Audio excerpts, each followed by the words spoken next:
Hi everyone, how are you? It's Dr. Splickle, CEO and founder of Naboso, functional podiatrist. So we speak a lot about the importance of releasing your hands and feet on a daily basis. Now, for the longest time, I've been promoting using the Naboso NeuroBall. But since we have launched the sensory stick, I want to demonstrate how powerful the sensory sticks are also as a release tool.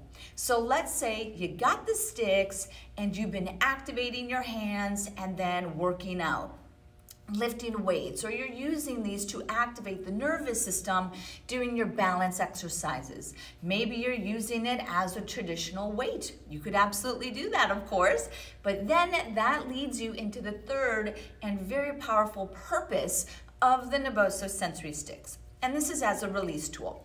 So let's say you are sitting at your desk for work, or maybe you have balance issues and you want to connect to your feet, but you have a harder time getting up, standing, walking around. What you can do is you can place the sensory stick on the floor, and now look at this. You have this great access of putting your feet on the sensory stick. If I have just one and I want to sit here and just roll my feet, kind of like a foot log, absolutely you can. But guess what?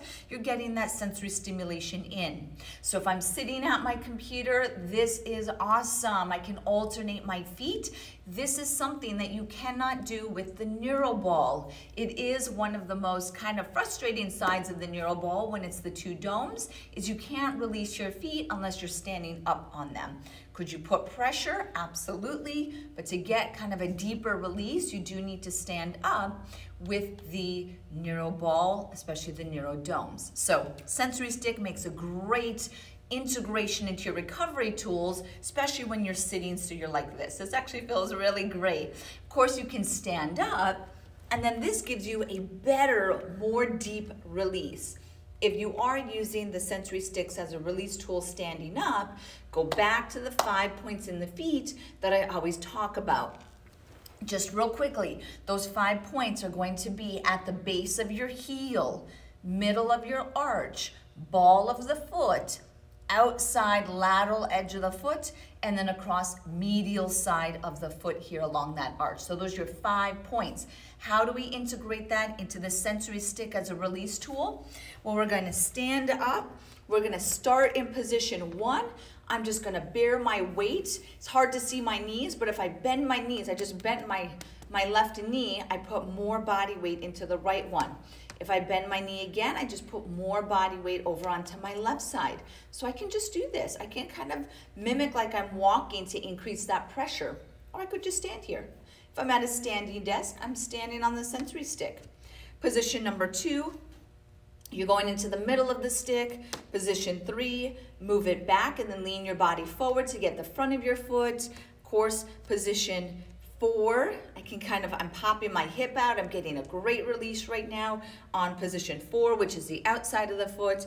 And then I'm gonna kind of bend my knee and I just hit number 5. And if I do a little tiny roll on position 5, this is right around where your abductor hallucis sits. It feels amazing. Now, that's not the way that you need to stop with the sensory stick as a release tool. I like the sensory stick kind of like a rod then, or a stick, like the stick, okay? Where when I do releasing, I'm not rolling, so this isn't designed to roll over tissue. If you wanna find a way to do that, you absolutely can. But you see how I'm kind of doing like this, so I'm rocking over the tissue. So I'm massaging my perineals kind of in this rocking back and forth pattern.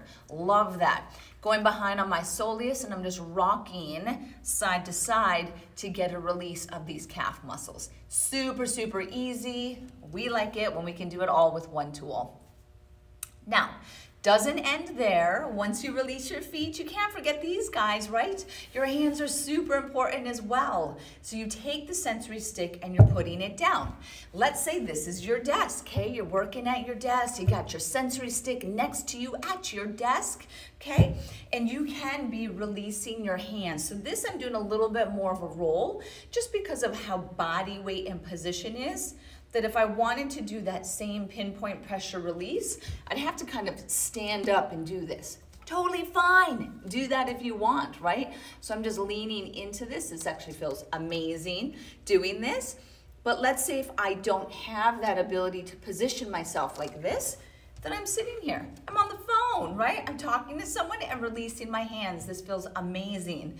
I'm along the lateral side. I'm getting my thumb. That feels amazing. And then do not forget to get up into those forearms. This feels so good. Along here, if I want to increase pressure, just take the other hand and release. Push into that forearm as you release and get that soft tissue release. So if you are someone who uses your hands for work, typing, hairstylist, anything like that, right? A lot of us use our hands so much during the day. This is a really great release. Getting the sensory stick next to where you are or when you come home from work and release these guys so that you don't get any issues, carpal tunnel running up into your elbow and into that brachioradialis. Any of these muscles, get that release on, right? And then of course, we do not want to forget our feet.